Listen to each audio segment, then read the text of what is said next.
महाराष्ट्र राज्य माध्यमिक व उच्च माध्यमिक शिक्षण मंडळातर्फे इयत्ता 12वी परीक्षा घेतली जाते। या परीक्षेत कॉपीमुक्त परीक्षा केंद्र असावीत यासाठी प्रशासनानं नेहमीप्रमाणे यंदाही जोरदार तयारी केली आहे। मात्र परीक्षेच्या पहिल्याच दिवशी प्रशासनाच्या घोषणांना हरताळ फासण्याचं काम झालंय। पहिल्या दिवशी भरारी पथकाच्या जाळ्यात 9 कॉपी बहाद्दर अडकलेत आणि प्रशासनाच्या कॉपीमुक्त परीक्षेच्या घोषणा हवेतच विरल्यात। हे कॉपी बहाद्दर आढळले कुठे तुम्हाला माहित आहे का? चला तर मग जाणून घेऊयात। 12वीच्या बोर्ड परीक्षेचा बिगुल वाजलाय, पण पहिल्याच दिवशी परीक्षेच्या पावित्र्याला गालबोट लागल्याची धक्कादायक बातमी समोर येते। अहिल्यानगर जिल्ह्यात इंग्रजीच्या पेपरवेळी कॉपी बहाद्दारांचा सुळसुळाट आपल्याला पाहायला मिळाला। प्रशासनानं कितीही डोळ्यात तेल घालून पहारा दिला, विद्यार्थ्यांना कॉपी मुक्तीच्या शपथा दिल्या, तरी देखील विद्यार्थ्यांनी कॉपी मात्र करण्याचा मोह सोडलेला दिसत नाहीये। पहिल्याच दिवशी जिल्ह्यात तब्बल 9 विद्यार्थ्यांवर कॉपीच्या केसेस दाखल करण्यात आलेल्या आहेत। यात सर्वात जास्त फटका हा पाथर्डी आणि शेवगाव तालुक्याला बसलाय।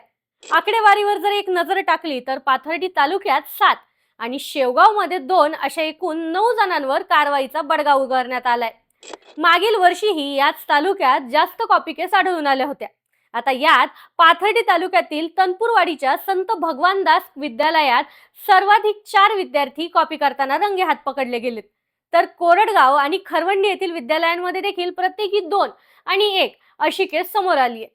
तर शेवगाव तालुक्यातील बोदेगावमध्ये 2 कॉपी बहाद्दर आढळून आलेत। केवळ कॉपीच नाही तर इंग्रजीच्या पेपरला जिल्ह्यात मोठी गैरहजेरी आपल्याला पाहायला मिळते। तब्बल 1143 विद्यार्थ्यांनी परीक्षेला दांडी मारली आहे। प्रशासनानं ही परीक्षा पारदर्शक व्हावी यासाठी कंबर कसली होती। तहसीलदारांची 10 जणांची बैठे पथकं आणि गटविकास अधिकाऱ्यांची 8 भरारी पथकं तैनात असतानाही हे प्रकार घडलेत।